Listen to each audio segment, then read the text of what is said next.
నమస్తే అందరికీ. ప్రేగులలో ఉండే రోగ నిరోధక శక్తి బై డాక్టర్ మంతెన సత్యనారాయణ రాజు గారిది. సుఖ విరోచనం, సుఖమయ జీవనం, సుఖజీవన సోపానాలు 7th పార్ట్. మనం త్రాగే నీటిలోనూ తినే ఆహారంలోనూ మనకు హాని కలిగించే బ్యాక్టీరియాలు, వైరస్లు, పాయిజన్స్, టాక్సిన్స్ ఎన్నో రకాలుగా ఉంటాయి. అవి నీటి ద్వారా, ఆహారం ద్వారా మన శరీరం లోపలికి వెళతాయి. ఆహారం, నీటితో పాటు అవి అన్నీ కూడా యథావిధిగా రక్తంలోనికి వెళ్ళిపోతే మనం వెంటనే రియాక్షన్ వచ్చి చచ్చిపోతాం. మరి మనకు అలా ఏమీ కావడం లేదంటే కారణం మనలోని ఉన్న రోగ నిరోధక శక్తి. మన పొట్ట ప్రేగులలో ఆ రోగ నిరోధక వ్యవస్థ పనిచేస్తూ మన నిరంతరం ఆహారం నుండి, నీటి నుండి రక్షిస్తూ ఉంటుంది. మనం ఆరోగ్యంగా ఉండాలంటే ఈ రోగ నిరోధక శక్తి తగ్గిపోకుండా మనం కాపాడుకోవాలి. రోగ నిరోధక శక్తి మనల్ని ఎలా రక్షిస్తున్నది అనేది ఒక ఉదాహరణ ద్వారా తెలుసుకుందాం. బిందెలో మంచినీటిని తీసుకొని సెలైన్ బాటిల్లో పోసి ఆ నీటిని మనం రక్తంలోనికి ఎక్కిస్తే మనం 15-20 నిమిషాల్లో అలర్జీలు, రియాక్షన్లు వచ్చి వెంటనే చనిపోతాం. అదే నీరు మన పొట్ట ద్వారా అందిస్తే రక్తంలోనికి వెళ్ళి కలియడానికి 15-20 నిమిషాలు పడుతుంది. అప్పుడు మనకు ఏమీ కావడం లేదు కదా. మనం త్రాగిన నీటిని పొట్ట ప్రేగుల్లో ఉండే రోగ నిరోధక శక్తి శుద్ధి చేసి తద్వారా రక్తంలోనికి పంపుతుంది. కాబట్టి మనకి ఏమీ కావడం లేదు. మనం త్రాగిన నీటిలో ఉన్న దోషాలను సంహరించింది లేదా శుద్ధి చేసింది ఏమిటంటే మనలో ఉండే మంచి బ్యాక్టీరియాలు. వాటి గురించి ఇప్పుడు చూద్దాం. మన ప్రేగులలో చిన్న ప్రేగు మరియు పెద్ద ప్రేగులలో 2 రకాల బ్యాక్టీరియాలు ఉంటాయి. ఒకటి శరీరానికి ఉపయోగపడే బ్యాక్టీరియా అయితే, రెండవది శరీరానికి అపకారం చేసే బ్యాక్టీరియా. ఒకటి ధర్మం అయితే, రెండవది అధర్మం. ధర్మం రక్షిస్తుంది, అధర్మం నాశనం చేస్తుందని మనకు తెలుసు. లోపల ఉండే 2 రకాల బ్యాక్టీరియాలను ఆ రెండింటితోనూ పోల్చుకొని తెలుసుకుందాం. మనలో రోగ నిరోధక శక్తి బాగా ఎక్కువగా ఉంది అంటే ఉపయోగపడే బ్యాక్టీరియా 80% ఉంటుంది. మంచివి 80% అయినప్పుడు చెడ్డవి 20% అని తెలిసిపోతుంది.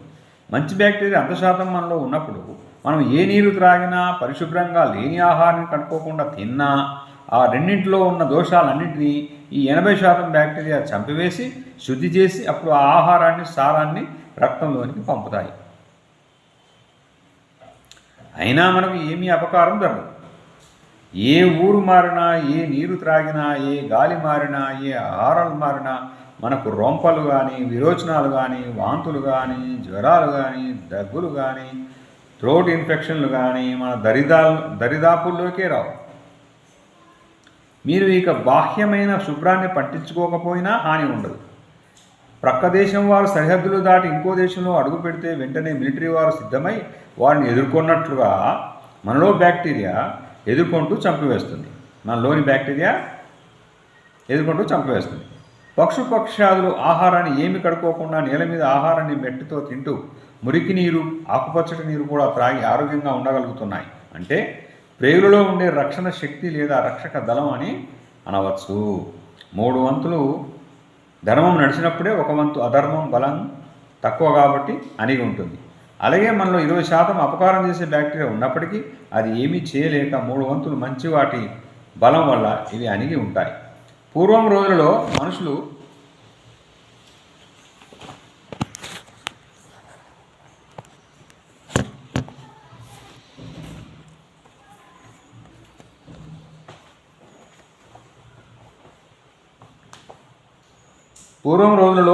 రుచులకు ప్రాధాన్యత ఇవ్వకుండా, పాలిషులు పట్టకుండా, ఆహారాన్ని ఎక్కువగా పాడు చేయకుండా పుల్ల మజ్జిగ, పుల్ల పెరుగు, పుల్ల గంజి మొదలైనవి వాడేవారు. అందుచేత దేనినైనా తట్టుకోగలిగే విధముగా వారిలో 80% మంచి బ్యాక్టీరియా ఉండేది. ఈ రోజులలో మనుషులకు 8:20, 80:20 బ్యాక్టీరియా సామాన్యంగా ఎవరికీ ఉండదు. ప్రకృతి సిద్ధంగా ఎక్కువ పచ్చివి తింటూ ఆహార నియమాలు పాటించే వారిలో ఈ నిష్పత్తి ఉంటుంది. ఇలాంటి నియమాలు పాటించేవారు చాలా అరుదుగా కనిపిస్తారు. నేడు కలియుగంలో 3 వంతుల అధర్మం, 1 వంతు ధర్మం అన్యాయానికే పైచేయినది. అలాగే మనలో ఉండే బ్యాక్టీరియాలో కూడా యుగధర్మానికి అనుకూలంగానే నడుస్తున్నది. ఈ రోజుల్లో పూర్తి ప్రాముఖ్యత రుచులకు ఇచ్చి తినడం కొరకే బ్రతికే రోజులు వచ్చాయి. ఈ రుచులు, ఈ అలవాట్లు శరీరంలో అలాంటి ప్రభావాన్ని చూపుతాయి. ప్రస్తుతం మనలో 3 వంతులు అపకారం చేసే బ్యాక్టీరియా ఉంటే 1 వంతు ఉపకారం చేసి ఉంటున్నాయి. ఈ రోజులో ధర్మంగా లంచాలు తినకుండా ఇవ్వకుండా సమాజంలో బ్రతికే వారికి ఎదురు దెబ్బలు తగులుతున్నాయి లేదా ప్రాణాలు పోతున్నాయి. అలాగే మనలో హాని చేసే బ్యాక్టీరియాలు పెరిగిపోయేసరికి ఆహారంలో ఉండి మనకు అపకారాలు చేసే క్రిములను చంపకుండా అవి కలిసి స్నేహం కలుపుకుంటూ ఉంటాయి. మంచి బ్యాక్టీరియా సంఖ్య తక్కువ కాబట్టి రోగ నిరోధక శక్తి తక్కువగా ఉంటుంది. ఈ రోజులో అందరికీ నీరు మారిన, గాలి మారిన, ఆహారం మారిన, రొంపలు, విరోచనాలు, వైరస్, జ్వరాలు, దగ్గులు, తరచు ఏదో ఒక ఇన్ఫెక్షన్లు ఇలా రకరకాలుగా రావడానికి శరీరంలో అధర్మం పెరగడం, ధర్మం తగ్గిపోవడం ఇలాంటి వాతావరణం శరీరంలో ఉన్నప్పుడు ప్రక్క వారికి ఉన్న ఇబ్బందులు, ఊరిలో ఒకరికి ఏదన్నా వస్తే అవి అందరికీ అంటుకోవడాలు, అంటురోగాలు మొదలగునవి తరచూ వస్తూ ఉంటాయి. ఇలాంటి స్థితి నుండి మళ్ళీ పూర్తిగా ఆరోగ్యం వైపు ప్రయాణించాలంటే 3 వంతులు మంచి బ్యాక్టీరియా మనలో నివాసం ఏర్పరచుకునేటట్లు అలవాట్లను మార్చుకుంటే సరిపోతుంది. మనలో ఉన్న మంచి బ్యాక్టీరియా రోగాలను కలిగించే బ్యాక్టీరియాల నుండి కాపాడడానికి యాంటీజెన్స్ నిరోధకాలు ఉత్పత్తి చేసి శరీరం యొక్క ఇమ్యూనిటీని కాపాడుతాయి. శరీరానికి ఉపయోగపడే బ్యాక్టీరియాను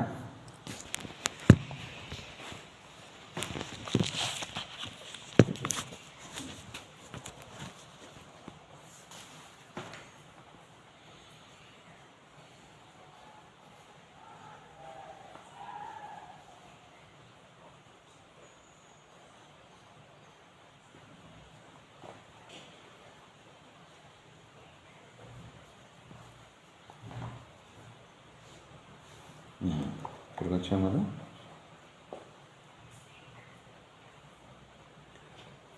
ఈ రోజులో అందరికీ నీరు మారిన, గాలి మారిన, ఆహారం మారిన, రొంపలు, విరోచనాలు, వైరస్ జ్వరాలు, దగ్గులు, తరచూ ఏదో ఒక ఇన్ఫెక్షన్లు ఇలా రకరకాలుగా రావడానికి శరీరంలో అధర్మం పెరగడం, ధర్మం తగ్గిపోవడం ఇలాంటి వాతావరణం శరీరంలో ఉన్నప్పుడు పక్కవారికి ఉన్న ఇబ్బందులు, ఊరిలో ఒకరికి ఏదన్నా వస్తే అవి అందరికీ అంటుకోవడాలు, అంటురోగాలు మొదలగునవి తరచూ వస్తూ ఉంటాయి.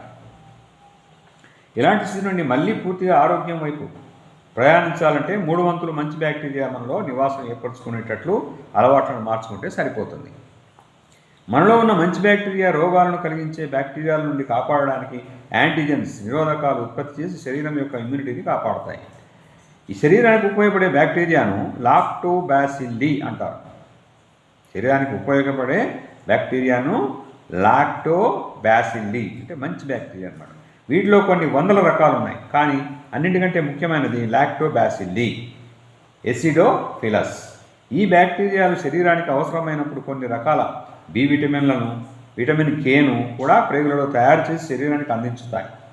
ఈ లాక్టోబాసిల్లీ ఎసిడోఫిలస్ అనే బ్యాక్టీరియా బిడ్డ పుట్టిన కొన్ని గంటల్లోనే మొదటిసారి తల్లి పాలు త్రాగినప్పుడు ఆ పాల ద్వారా బిడ్డ ప్రేగును చేరి అక్కడ పెరగడం ప్రారంభిస్తాయి. తల్లిపాలు త్రాగే పసిబిడ్డలో 90% ఉపయోగపడే బ్యాక్టీరియాలు ఉంటాయి. తల్లిపాలు త్రాగినన్ని రోజులు బిడ్డ ప్రేగులో ఈ బ్యాక్టీరియా ఉండి రోగ నిరోధక శక్తితో బిడ్డను కాపాడుతూ ఉంటాయి. తల్లిపాలు త్రాగే పిల్లలకు ఏ ఇబ్బందులు రాకుండా ఆరోగ్యంగా ఉండడం మనం చూస్తూ ఉంటాం. డబ్బా పాలు త్రాగే పిల్లల్లో వీడి శాతం తగ్గిపోతూ ఉంటుంది. తల్లిపాలలో ఉండే లాక్టోజ్ ఈ బ్యాక్టీరియా పెరగడానికి ఉపయోగపడుతుంది. పిల్లలు ఎదిగే కొద్దీ అంటే అన్నప్రాసనం చేసిన దగ్గర నుండి ఈ బ్యాక్టీరియా శాతం తగ్గిపోవడం మొదలు అక్కడ నుండి పిల్లలను ఎక్కువగా హాస్పిటల్స్ చుట్టూ తిప్పవలసిందే. అలాగే అపకారం చేసే బ్యాక్టీరియాలు ముఖ్యంగా చెప్పుకోవాలంటే బ్యాసిల్లస్ కోలి. ఈ అపకారం చేసే బ్యాక్టీరియాలు ముఖ్యంగా పెద్ద ప్రేగులలో తయారవుతూ ఉంటాయి. మొత్తం పెద్ద ప్రేగులోనే బ్యాక్టీరియాలు ఎక్కువగా ఉంటాయి. అపకారం చేసే బ్యాక్టీరియా పెరగడానికి కారణాలు ఏంటి? ఎప్పుడైతే ప్రేగులలో వీటి బలం పెరుగుతుందో మంచి వాటికి బలం తగ్గుతూ ఉంటుంది. అలా మంచి బ్యాక్టీరియా తగ్గేటట్లు, చెడ్డవి పెరిగేటట్లు చేసేవి ఏవో తెలుసుకుందాం. మలబద్ధకము. అపకారం చేసే బ్యాక్టీరియా నివాసం మలం, ప్రేగు, పెద్ద ప్రేగు. మనం ఇల్లు కట్టుకోవాలన్నా, మొక్కలు పెట్టుకోవాలన్నా మనకు ముందు స్థలం అవసరం. అలాగే మలం, ప్రేగులో మలం ఎవరికైతే ఎక్కువగా నిల్వ ఉంటూ తక్కువగా బయటకు వస్తూ ఉంటుందో వారిలో ఆ నిల్వ ఉన్న మలం ఈ అపకారం చేసే బ్యాక్టీరియా అన్ని పనులు చేసుకోవడానికి, నివాసం ఉండడానికి నేల లాగా పనికి వస్తుంది. ఆ నిల్వ ఉన్న మలంలో ఉంటూ రోజు కోట్ల సంఖ్యలో తన సంతతిని పెంచుకుంటూ మంచి బ్యాక్టీరియాలను చంపడానికి తన వంతు కృషి చేస్తూ ఉంటాయి. నిల్వ ఉన్న మలం అనే దాన్ని ఇంకా బాగా కుళ్ళబెట్టి వాటికి కావలసిన ఆహారం తయారు చేసుకుంటూ బలాన్ని పెంచుకుంటాయి. తయారైన మలం ప్రేగులో ఎక్కువ గంటలు నిల్వ ఉండకుండా మనం ఈ రోజు మలం ఆ రోజు వదిలేస్తూ ఉంటే ఆ చెడ్డ బ్యాక్టీరియా నివాసానికి నేల దొరకదు. కాబట్టి ఎక్కువ పెరగడానికి అవకాశం ఉండదు. రోజుకు 2-3 సార్లు సుఖ విరోచనం అయ్యే వారి ప్రేగులో చెడ్డ బ్యాక్టీరియా వంటి సంఖ్యను పెంచుకోవడానికి అవకాశాలు చాలా తక్కువ. ఇవి తక్కువ ఉన్నంతసేపు మంచివాటి బలం ఎక్కువగా ఉంటుంది. పవర్ఫుల్ మందులు రెండవది కారణం. అపకారం చేసే బ్యాక్టీరియా పెరగడానికి కారణాలు: 1 మలబద్ధకం నేర్చుకున్నాం, 2వది పవర్ఫుల్ మందులు. ప్రేగులలో పెరిగే అపకారమైన బ్యాక్టీరియాని తగ్గించడానికి లేదా కొన్ని రకాల ఇన్ఫెక్షన్లు తగ్గించడానికి వాడే యాంటీ బ్యాక్టీరియల్ మందుల వల్ల అపకారం చేసే బ్యాక్టీరియాతో పాటు ఉపయోగపడే బ్యాక్టీరియా కూడా కోట్ల సంఖ్యలో చనిపోతాయి. అలాగే యాంటీబయాటిక్స్ వాడినప్పుడు కూడా ఆ మందుల ప్రభావం వల్ల ఉపయోగపడే బ్యాక్టీరియా సంఖ్య బాగా తగ్గిపోతుంది.